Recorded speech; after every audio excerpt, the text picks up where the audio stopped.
বন্ধুরা, omission of definite article the এই error কারেকশনের পরবর্তী নতুন এপিসোডে সকলকে স্বাগত জানাই। তো এর আগে আমি 5 নম্বর রুল পর্যন্ত শিখিয়েছিলাম। আজকে আমি 6 নম্বর রুল থেকে শেখানো শুরু করব। তো ভিডিওটি প্রথম থেকে শেষ পর্যন্ত দেখতে থাকো, অত্যন্ত ইন্টারেস্টিং হতে চলেছে ভিডিওটি। তো শুরু করা যাক আজকের লেসন।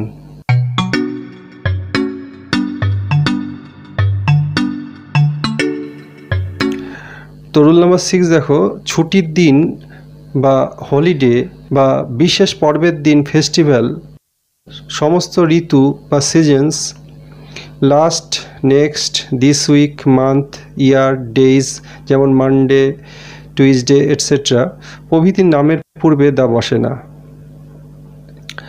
এক্সাম্পল দেখো, number 1, what are you doing on the Valentine's day? তো তুমি ভ্যালেন্টাইন্স ডেতে কী করছো? তো এখানে দেখো আমরা এই দ্য আর্টিকেলটি বসাবো না, এখানে দ্য এই ডেফিনিট আর্টিকেলটিতে ভুল আছে। নেক্সট দেখো, I got my father a beautiful coffee মাগ ফর দ্য ফাদার্স ডে। তো এই বাক্যটিতে বোঝানো হয়েছে যে আমি আমার বাবাকে ফাদার্স ডেতে একটা সুন্দর মগ উপহার দেব। তো এই বাক্যটিতেও দ্য এই আর্টিকেলটি ভুল বসানো হয়েছে, এখানে দ্য বসবে না। তো পরবর্তী বাক্য দেখো, I visited Darjeeling on the summer vacation. আমি দার্জিলিংয়ে সামার ভ্যাকেশনে ঘুরতে গিয়েছিলাম, এই বাক্যটিতেও দ্য বসবে না। নেক্সট দেখো, we will move back home the next month. আমরা আগামী মাসে বাড়ি ফিরব। তো এখানে যে নাউন দুটি আছে, সামার ভ্যাকেশন এবং দ্য নেক্সট ডে, এখানেও বসবে না।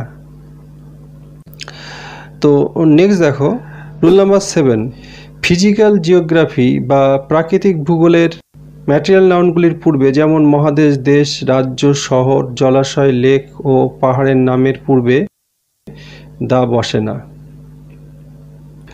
তো এক্সাম্পল দেখো, the Mount Everest is the part of the Himalayan mountain range.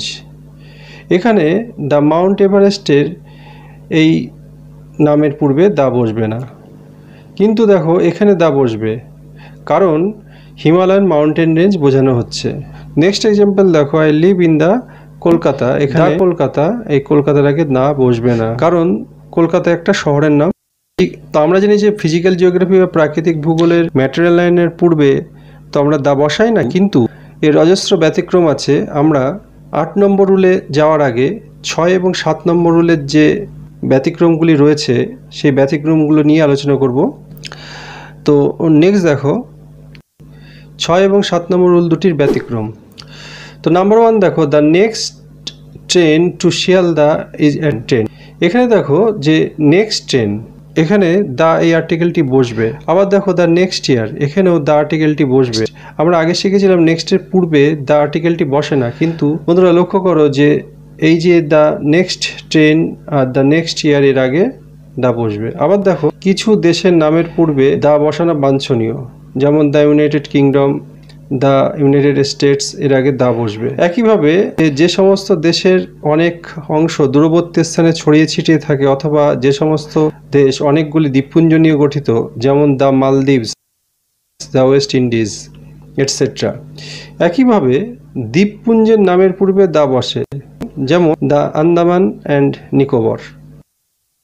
তো নেক্সট যে ব্যতিক্রমটি লক্ষ্য করো, নাম্বার 7, যে সমস্ত বস্তু মহাবিশ্বে বা পৃথিবীতে একটিই রয়েছে, অর্থাৎ যা কিনা ইউনিক অবজেক্ট বা পার্সন, এর পূর্বে দা বসাতে হয়, যেমন the sun, the moon, the internet. অর্থাৎ এখানে the sun, the moon, the internet, এগুলি একটাই রয়েছে পৃথিবীতে। দ্য ইন্টারনেট আমরা পৃথিবীতে একটাই পাই, আবার মহাবিশ্বে দ্য সান, দ্য মুন একটাই আছে। ইউনিক পার্সন হচ্ছে দ্য কুইন অফ ইংল্যান্ড। একইভাবে আমি কতগুলো সেন্টেন্সে এক্সাম্পল দিয়েছিল, I find it on the internet. ইন্টারনেটে আমি এটা খুঁজে পেয়েছি, দ্য ইন্টারনেট। নেক্সট দেখো, have you seen the Pacific ocean? তোমরা কি প্যাসিফিক ওশান দেখেছো? প্যাসিফিক ওশানের আগে দা বসবে। তো নেক্সট দেখো, he has gone on a cruise down the Nile. এই যে নীল আছে, এই নদীটির আগে দা বসবে, দা নীল। নেক্সট দেখো, Yeti is a fictional animal found in the Himalayas. এখানে হিমালয়াসের আগে দা বসেছে, যেহেতু মাউন্টেন রেঞ্জ বোঝাচ্ছে। আবার দেখো, the Amazon is a big forest. The Amazon একটা জঙ্গল বোঝাচ্ছে, সেই কারণে দা বসেছে। এই the Amazon is a big forest, এটা তোমরা লক্ষ্য রাখো। এই জায়গা থেকে তোমাদের দেখাবো একটা বিশেষ রুল, যেখানে আমরা পরবর্তী রুলটা যখন শিখবো তখন এটা আমাদের কাজে লাগবে, যে কখন আমরা অ্যামাজনের আগে দা বসাই, আবার কিছু কিছু ক্ষেত্রে আমরা দা বসাই না, এটা কখন ঘটে থাকে। এটা জানতে হলে নেক্সট তোমরা লক্ষ্য করো। তো বন্ধুরা, পরবর্তী রুল শেখানোর আগে আমি দুটি বাক্য বোর্ডে লিখেছি, দেখো তোমরা এই দুটি বাক্য কোথায় ভুল আছে বা ভুল আদৌ আছে কিনা আইডেন্টিফাই করার চেষ্টা করো। আমি অবশ্যই পরবর্তী রুলটা শেখানোর পরে আমি এই বাক্য দুটিতে কোথায় ভুল আছে তোমাদেরকে দেখিয়ে দেবো। তো তোমরা এটা করার চেষ্টা করো এবং অবশ্যই তোমরা কমেন্ট বক্সে লিখে জানাতে পারো যে তোমরা ভুলগুলি আইডেন্টিফাই করতে পেরেছো কিনা। তো নেক্সট রুল দেখো। তো রুল নাম্বার 8 দেখো বন্ধুরা, কোম্পানিগুলির নামের পূর্বে আমরা দা বসাই না। আমি একটুখানি আগে যে এক্সাম্পলটি দিয়েছিলাম যে the Amazon is a big forest, এখন যে এক্সাম্পলটি দিয়েছি দেখো বন্ধুরা, Amazon is a popular e commerce site. এই দুটি বাক্যের মধ্যে তোমরা পার্থক্য নির্ণয় করার চেষ্টা করো। তোমরা লক্ষ্য করো যে Amazon is a popular e commerce site, এখানে আমরা দ্য অ্যামাজন দিইনি। তো নেক্সট এক্সাম্পল দেখো, উই ইউজ ফেসবুক এভরিডে। একইভাবে KFC has restaurants in different countries, আমরা কেএফসির আগে দা লিখবো না। অর্থাৎ অ্যামাজন, ফেসবুক, কেএফসি এগুলো কোম্পানি বোঝাচ্ছে, যে কোনো কোম্পানির আগে আমরা দা বসাই না। এবার লক্ষ্য করো যে প্রথম দুটো যে আমি এক্সাম্পল দিয়েছিলাম তোমাদেরকে আইডেন্টিফাই করতে বলেছিলাম, প্রথমে দা লেক চিলিকার দা বসবে না। একইভাবে 2 নম্বর বাক্যটিতে দে ক্লাইম্ব দ্য মাউন্ট এভারেস্ট, এখানে দা মাউন্ট এভারেস্ট বসবে না। তো আশা করি তোমরা পেরেছো।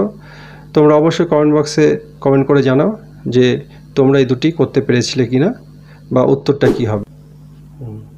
তো বন্ধুরা, এই দুটো রুল করানোর আগে একটা কথা বলি, যে তোমাদেরকে আমি যে সমস্ত এক্সাম্পলগুলো এখানে দিচ্ছি তার বেশিরভাগই এক্সাম্পল বেশ কিছু কম্পিটিটিভ এক্সামে অলরেডি চলে এসেছে, এবং তোমরা লক্ষ্য করবে যে এই এক্সাম্পলগুলো একটু ইউনিক প্রকৃতির এক্সাম্পল।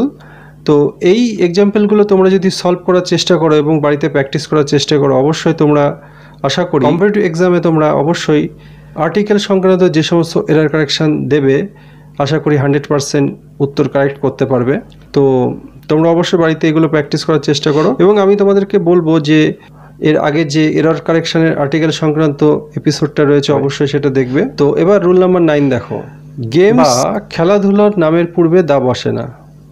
যেমন এক্সাম্পল দেখো, I play the football or cricket every day after school. বিদ্যালয়ের ছুটির পরে আমি ক্রিকেট বা ফুটবল খেলে থাকি, এখানে দা বসবে না। নেক্সট দেখো, সে এনজয়স দ্য ড্যান্সিং। এই বাক্যটিতে সে নাচ উপভোগ করে, ড্যান্সিংয়ের আগে দা বসবে না। রুল নাম্বার 10 দেখো, নাউনের সঙ্গে যদি একটি সংখ্যার উল্লেখ থাকে তবে তার পূর্বে দা বসে না। যেমন এক্সাম্পল 1-এ দেখো, they were staying at Royal Hotel in the room number 113।